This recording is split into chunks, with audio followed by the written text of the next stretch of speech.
Welcome to another exciting episode of Wrestling with WorldWide Willis.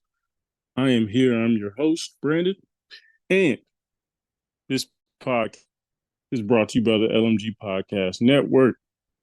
This is an exciting episode, folks. A lot of great stuff is happening. WWE is on fire right now with their weekly television, and let's dig into it. So let's just go. Let's just go matches of the week. I think it can lead. It can transition right into our first topic. So our matches of the week are Jey Uso and versus Bron Breakker. Excellent main event of Monday Night Raw this past week. I mean, an outstanding match, pay-per-view level match between those two guys. Like, man, and Jey did it. Jey did it. Jey got the his first singles title in 14 years. Again, his first singles title in 14 years. He was 0 for 6 in singles championship matches, whether that's for the heavyweight title, intercontinental, etc. He was 0 for 6. And the fact that this man did it on such a stage against such a great opponent in Bron Breakker, who many thought would carry that title for months and months, maybe even years to come. It was just such a surprise and such a smart move by Triple H, because it was unpredictable, right? Because we saw Bron Breakker had the title he only defended it one time. He didn't have it that long. So many thought, as everyone knows, Bron Breakker's the future, right, of the business. And so everybody knew, oh, okay, they might go on a Gunther type of run.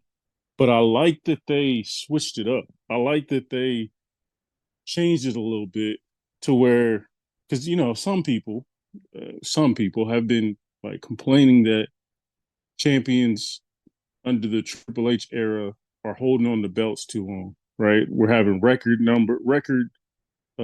like Gunther had the longest reigning IC title reign ever. Roman Reigns had the longest reigning, or I think second longest reigning World Heavyweight Championship or WWE Championship reign ever, right? Like, there's plenty of, I think the Usos kind of started in the Vince era, but they have one of the longest tag team title runs ever.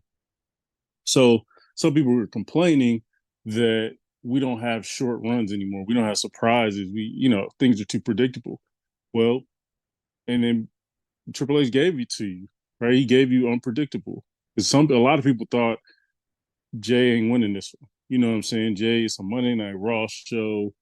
It just didn't set up. It didn't lend to, oh, okay, a surprise win. But man, did they kill it in this match, man.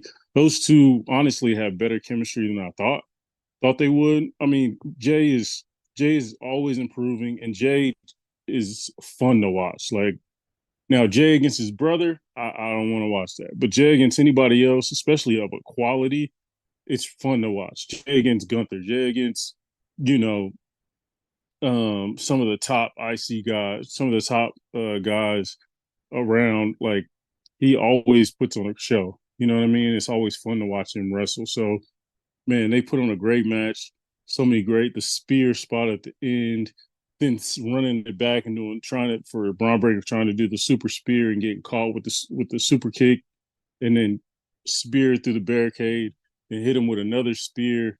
Like, it was just so much build up that I really enjoyed, man. Like, you just, again, unpredictable, man. Like, if you would have told me Bron Breakker would only hold the title for maybe 2 months, I'd have been like, ain't no way. But the roster is stacked at this point, man. And this doesn't hurt Bron Breakker at all. Bron Breakker, they kind of leaned into some things with his character. They leaned into him he's young and he's a little too cocky. Like, some of his pins against Jey Uso were a little, like, he didn't really pin him all the way. He thought things were over after certain moves and kind of started feeling himself a little bit. So this doesn't hurt Bron Breakker whatsoever, right? To me, this is a better loss than the loss he had against Sami Zayn that won. What was it? Sami Zayn's the title defense before Braun actually beat him. Like, the fact that Sami beat Braun clean, that was the worst loss. This this is a good loss. This is fine. Like this doesn't do anything. This doesn't hurt Bron Breakker whatsoever. Jey Uso's a worthy threat, a worthy champion, a worthy opponent. This does not hurt him whatsoever, right? I think this only enhances both wrestlers, right? They put on a classic match, a big time main event. Like it lends itself towards a rematch or Jay going to do his thing. And honestly, their chemistry, I could see them keeping this thing going for a little bit, man. Like if it was kind of a so-so match, you'd be like, all right, we might want to break these guys up and let Braun go on a rampage. Like he's pissed off that he lost and then go on a rampage and just start destroying people week to week, trying to get his title back, and then have Jay go do his own thing with new opponents. But honestly, the chemistry these two had, man, it's to the point to where it's like you got to run that back, right? You got to build that up, and hopefully we can get that thing for Survivor Series. Well, now that I say that, um, man, that's tough because now we got to build for the potential Uso new bloodline versus old bloodline situation. So which I'm happy with. If we got to sacrifice a Braun Breaker Uso rematch for the Survivor Series, I'm cool with that. As long as Jay continues to keep the title, we can always run this back. Again, we can make this, as Triple H has shown in many, many, many other occasions. He can he can drag out a rivalry, but look, place a little seeds throughout to keep you entertained while he's working on the long term plan, and also giving himself time to work on some stuff temporarily to make things fit. So yeah, I'm excited about this. I'm hoping this is a rivalry. I mean, I'm so happy for Jey Uso, bro. Like the dude has been working for so long. I remember watching in 2020 when there was no crowds, watching on SmackDown. Roman Reigns had just come back, and he had kind of start focusing on Jay. And like at the time, I was like, I just don't, I don't quite see it. I don't quite see a star there, right? I understood the talent he was as a tag team champion and the Usos, but I was like, man, I just don't aren't quite sure about his trajectory or potential as a singles competitor. But man, over that year, he just grew so much. It kept going, kept growing, and then you started to feel like he has some magnetic energy to him, to where you're like, oh, okay. Like I don't know what the ceiling is to this, but I see why they're investing in him. And so, man, just to go from that from in 2020 to what we got now, he's probably one of the most over characters in the company, in pro wrestling in general. Like the dude he's literally the people's champion, honestly. Like him, LA Knight, I would argue even more Jey Uso is the people's champ, right? Like people love that guy, dude. And they know what the work he's put in and the lineage he comes from. And so just to see him being an IC champ and getting the singles title in this era, like becoming an IC title in Vince's era or, you know what I mean, 2010s, didn't really, doesn't mean much. But the prestige that title has in the Triple H era, like that's a big, big deal to have Gunther, then Sammy, then Braun Breaker, then Jey Uso. Like that's four potential Hall of Fame level talents holding that belt, right? Like we didn't have that 10, 15 years ago. We didn't have that. We just didn't. They'd give it to a random guy and he'd wrestle for 10 minutes, maybe every episode, maybe if he even gets on TV. You know what I mean? He definitely wasn't getting on a pay per view. You know what I'm saying? So I'm just really happy where the Intercontinental title is right now and has been for the last 5 years, 4 to 5 years. But also, I'm really happy for Jay, man. The dude's development has been crazy, and I'm really happy for him, man. Shout out to Uso. Yeet. All right, let's talk about another champion, LA Knight. LA Knight. I'm really enjoying LA Knight's U.S. title reign. I think similar to Jay, like this is a earned thing, right? The Triple H made these guys fail over and over and over again and didn't sell out to the crowd immediately, right? Think about it. In 2022, 2023, everybody was like, put the belt on LA Knight, put the big belt on LA Knight, not even US title, put the big belt on LA Knight. You know what I'm saying? Have LA Knight beat Roman in 2023, right? But I think Triple H knew, nah, let's not do that. You know what I mean? He knew, no, let's not give the title to Jey. Let's not have Jey stop Roman's streak or championship run. You know what I mean? Like give them the spotlight, but don't rush it. Right? There's no reason to rush it, and you're seeing the benefits of it. LA has a earned U.S. title. He has a really good reign. He has really good contenders with Andrade and Melo Hayes. He's going to have plenty of other guys stepping up. And the dude just looks good with the U.S. title. Um, and he's carrying it well. He's still entertaining. This, honestly, we haven't had an entertaining U.S. champion in a while, if we think about it.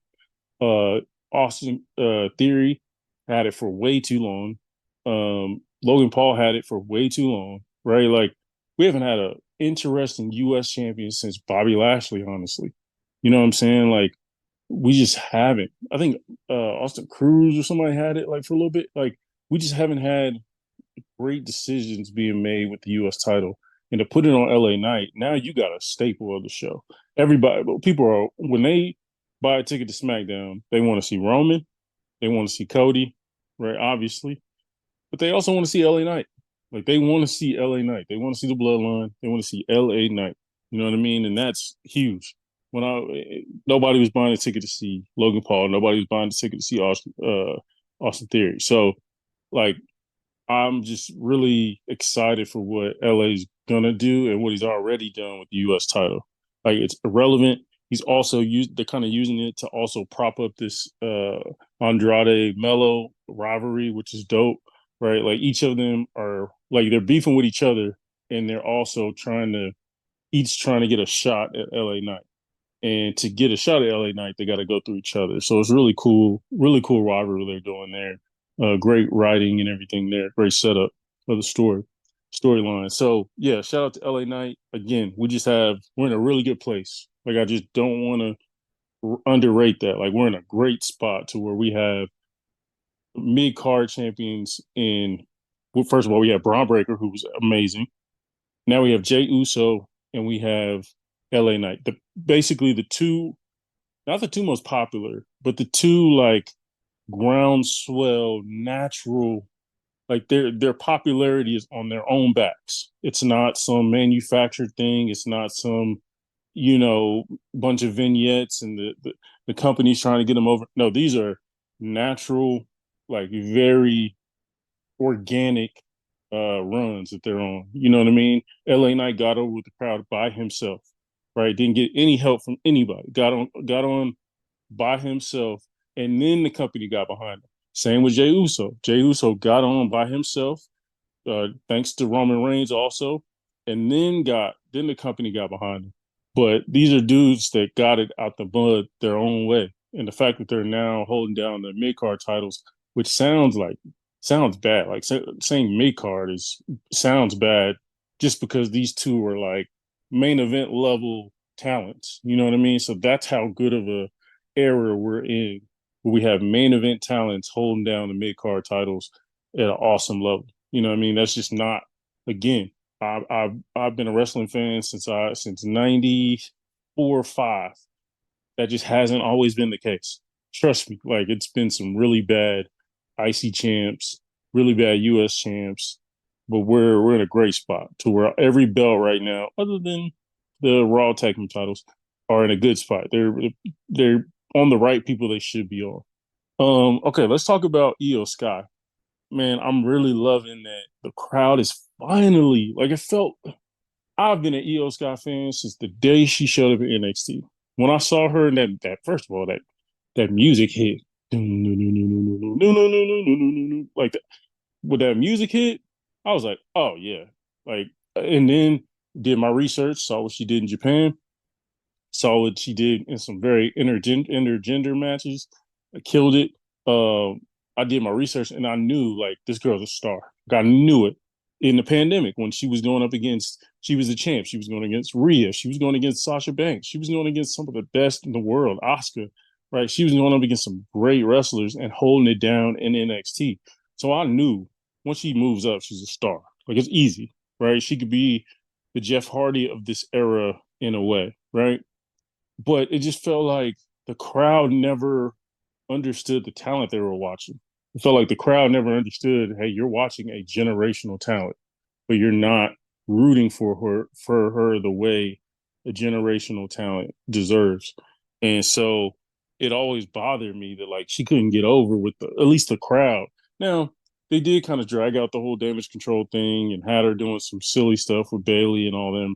I wish she would have went on her own a little bit, but that's fine. I'm not mad at it now, but I just think she's shown having classic match after classic match. The match in Puerto Rico with Backlash with Bianca Belair.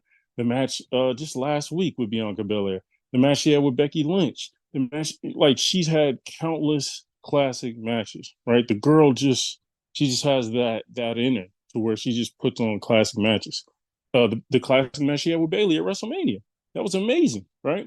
Um, but like Io's just, I'm excited that she has some momentum behind her. In the tag match she had this past week on Monday Night Raw, her and Kairi Sane against Holy Unholy Union, and the crowd was over. Like the crowd was ready for her.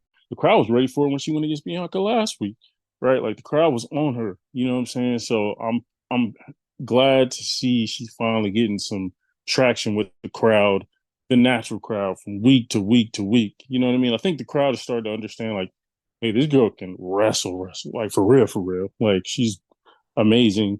And yeah, I'm excited to see her continue to rise. She's all like I say that like she's like some rising young star. Like she's a superstar. Let's be clear.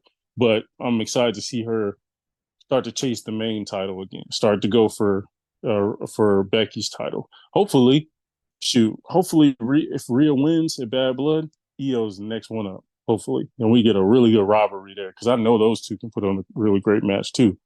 So yeah, excited for that. Shout out to Io. She deserves everything that comes to her. Again, I called it day one. I saw her. I was like, this woman's a superstar. Like no doubt about it. So happy for her. Kind of touched on Melo and Andrade, but I think again what they've done with their rivalry has been great. Like having series matches and then have a match where they go against somebody else and then they interfere with each other. You see to have beef. One of them contends for the U.S. title, then they lose. The other one's talking trash about the results of their match, right? Result of them losing. And I think they've just done a great job of like again, dragging out the rivalry. Like, honestly, this is a Bad Blood rivalry. This should be on Bad Blood, honestly. If they weren't just worried about who's the most popular and really worried about, yeah, sure, we have the CM Punks, the Drews, we have the Bloodline versus Cody and Roman. Sure, we have, some other, Dom and Liv versus Rhea, all these other things. But I think you gotta have one where you're like, hey, this is Bad Blood, whether you like it or not. Whether it's Braun Breaker and or whether it's Brunson Reed and Strowman or Andrade and Mello. Like you got to have one kind of underneath that has clearly gotten traction because the internet is loving it, the crowd is loving both beefs, but I think you got to put one of those on that type of platform. I love that they're getting shine on week to week shows. I love that, but they deserve also to get a pay per view look. Now, if I'm booking, I probably go Brunson Reed versus Braun Strowman just because that adds something new, right?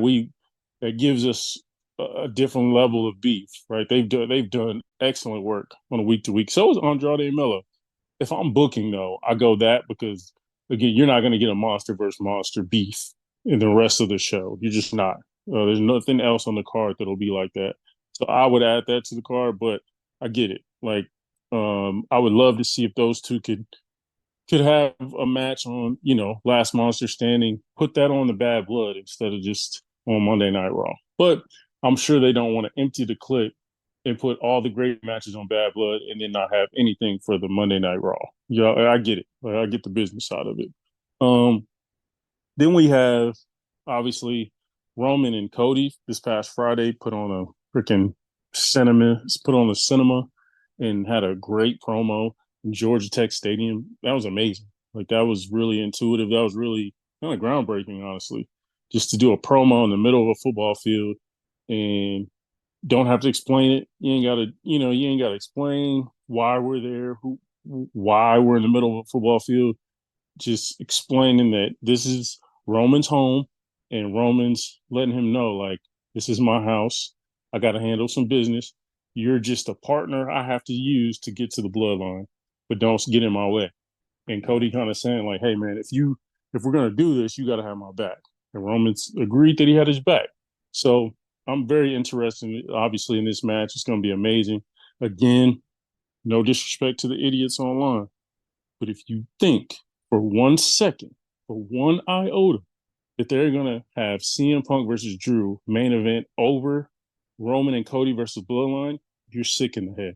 You're sick in the head. You just don't understand business. And that's fine. Not everyone needs to understand that stuff. Some people can just look at a story and go, "Oh man, this story's been going on longer than the other one. That one should main event." Okay, but that's not how business works, right? We know sometimes Stone Cold would have a beef with somebody and in main event, and it wasn't even that long of a beef. Beef been lasting maybe a month, but it main evented over another match that has been going on for years, another rivalry that's been going on for years. Why? It's called dollars and cents, right? That's just the way wrestling goes. I don't know. I'm just seeing more people being like, CM Punk and Drew should main event. Like, I'm sorry, brother. I'm sorry. That's just not the way the world works. You know what I mean? Life ain't fair. You know. But speaking of that, CM Punk, Drew McIntyre, I am excited for the Hell in a Cell match. I think it's going to be amazing. Again, I think CM Punk looked amazing in their last match with the strap match. So I can only anticipate him looking just as good, if not better, for this match. And I just think they've put on an amazing show and done a great job of just, I don't know, like showcasing promo skill. It's kind of an old school rivalry, honestly. It's like promos, attacks, not a ton of stuff in the ring. Like neither one of them are really wrestling singles matches at all until they meet up with each other. So again, this match is going to be amazing, I think. And yeah, I'm really looking forward to that one. I do want to talk about very interesting stuff that they have going on with the New Day. I think they're doing a great job with this New Day storyline, and it seemed like in this past episode, uh, Kofi Kingston was kind of like trying to bring back the old school, run back the highlights, right? The bootios and the pancakes and the instruments and playing all goofy and silly. And Xavier Woods is like, yo, like we haven't won a title in 3.5 years. Like we gotta step our game up. We gotta get serious around here and lock in. And Kofi's like, all right, man, like, from now on you got decision making power. Like you're running point guard, you got it. And Xavier's like, okay, I got it. All right. First beef they run into, he's like, pull up. American made, let's go. American made and Kofi and the New Day have a great tag team match, really good tag team match. Obviously, Gable gets involved in the match. Xavier's had some stress and some bent up tension, so he kind of takes that out on him for even interfering because he had a really big issue with people interfering in their matches and costing them, distracting them and costing them title chances or matches in general. And so Xavier Woods takes it out on him, gets distracted, and then American May wins. And so it'll be interesting. I'm really looking forward to week how this develops because I think again I've always said Xavier Woods is one of the more slept on talents in pro wrestling, not just WWE, pro wrestling. Like the dude in ring, honestly, in ring is one of the best in the business. Like I've always felt that way. His technical moves are as smooth as they get. He pulls out new stuff. He does stuff that's like you kind of think it's basic, but he does it really like it looks cool, right? One of his special moves is a roll up pin, like, but it looks cool. You know what I mean? When his finisher is jumping off the side of a rope to hit an elbow drop, like just little stuff he does is just smooth. It always looks good. He's kind of the perfect build for a great wrestler, right? Shorter, but still super strong. Has a wrestling background, so like any of these moves are not foreign to him. But yeah, I think I think he's amazing, man. I've always said Xavier Woods is one of the best in the business. He just doesn't get type of shine when he was going with the King Woods, the King of the Ring. I think he was going to be on a really good run there, but he got hurt unfortunately. But again, I think he's doing a great job, and I think he's always had the character work. We all know that if you followed him, even outside of the ring and his channels and all that stuff. So, dude's super smart and knows how to talk on a microphone. So I'm excited that they now are really honing in because the New Day deserves that, man. Like, and just wait till we get Big E involved. Like, they're gonna call Big E and be like, "Hey, I need you to start getting involved in this." Obviously, not in the ring, but just showing up, trying to settle the beef between Kofi and Xavier. And if they end up going against each other in a singles rivalry, Big E's going to be involved and he's going to have to pick a side. Like, that's going to be amazing. So, really excited for that. Quickly touch on Gunther denies Sami Zayn a title match once again after Sammy beats Ludwig Kaiser in a very good match, very good singles match. But yeah, of course, Gunther, the ultimate troll, like he walks out there in his wrestling gear and he's like, I think tonight's the night. This is the perfect location for me to tell you no again for like third, fourth time. So it's amazing. Judgment Day, we found out that Rhea versus Liv for the championship. Apparently, there's going to be a Shark Tank, and Dom is going to be locked in it, so he can't get involved in the match. So that'll be interesting. I think hopefully Rhea wins the title back, but if not, we shall see. I do want to kind of touch on. We'll do this quickly at the last to finish up. We'll do the top 10. We're going to look at an article, and this is from. Who is this from? This is from thesportster.com, and this is 10 best WWE matches of 2024 so far, according to fan votes. Right, so I'm not sure. This came out about 2 months ago, so fairly recent. Obviously, there's been some great matches since then, but I feel like this will touch on most of it. All right, the first match they talk about is. Let's see here. All right, first match they talk about is Sami Zayn versus Gunther, where Sami ended Gunther's Intercontinental title reign at WrestleMania. They give it a 9 out of 10. Dave Meltzer gave it a 4.5, 4.5 out of 5 rating. I honestly didn't think it was that great. I thought it was a good match. Don't get me wrong. I thought it was a very good match. But also, again, I've talked about it 1,000 times. I had a problem with the finish. I didn't think Sami should be the one to take the title off of Gunther. So that affected my score personally.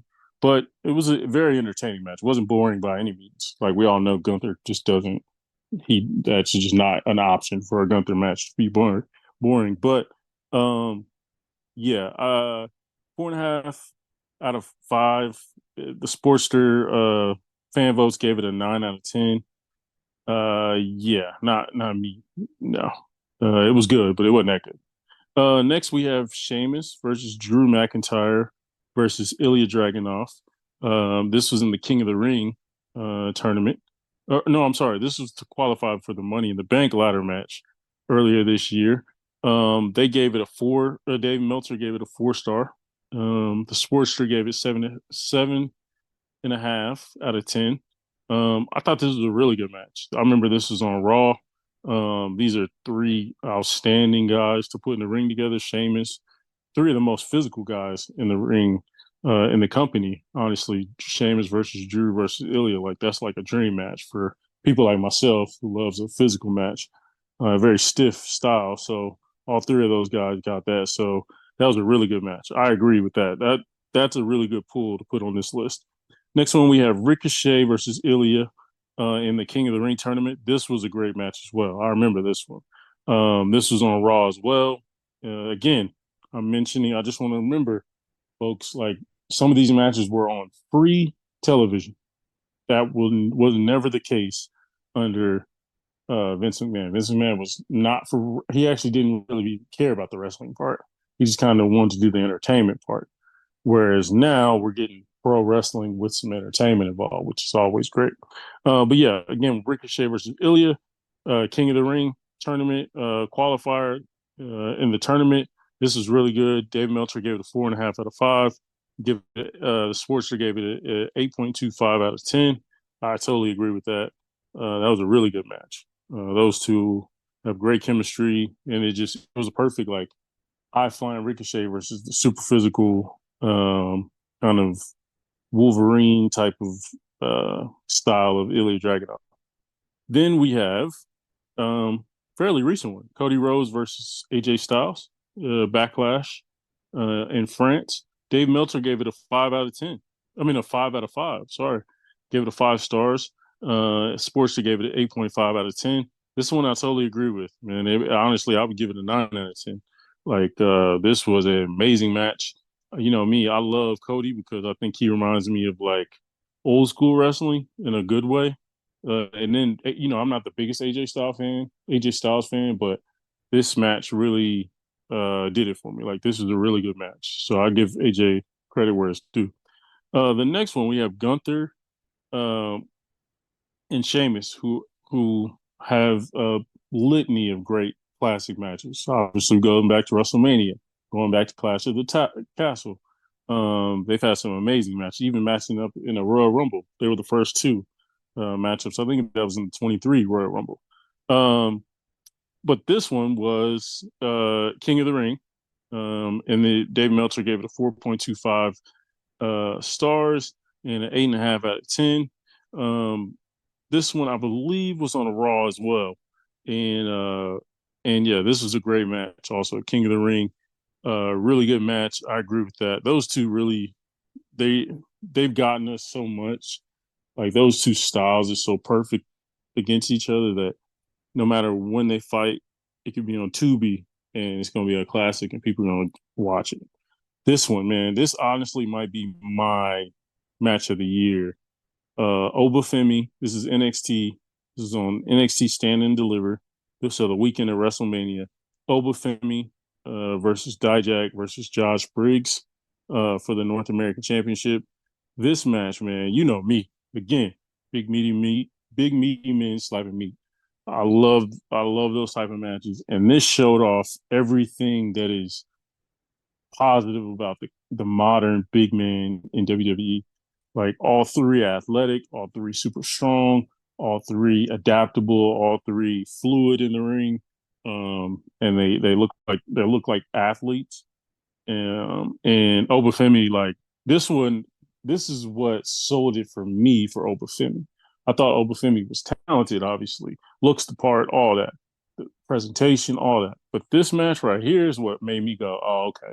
Like he's one of them ones who even Triple H is like, all right, 2 years down the line, that's one of my guys. That's going to be one of my guys. Like I'm sure Triple H thought the same thing about Gunther. Thought the same thing about Braun Breaker. I think Obafemi's in that next lineage of guys. And yeah, man, this was Dave Meltzer gave it a 4.5 out of 5. Sportster gave it an 8.25 out of 10. Honestly, I'm giving this a 10 out of 10. This was the best match I saw this year. Obafemi versus Dijak versus Josh Briggs. I made in triple threat. This one, Trick Williams versus Ilya. Dave Meltzer gave it a 4 out of 5. Sportster gave it an 8 out of 10. This was NXT Vengeance Day. Honestly, obviously, Ilya I love. Trick, I'm still critical. I still see a lot of holes in Trick's game. Like popularity wise, he's amazing. He's an amazing character, all that. In the ring, I am not impressed whatsoever with Trick.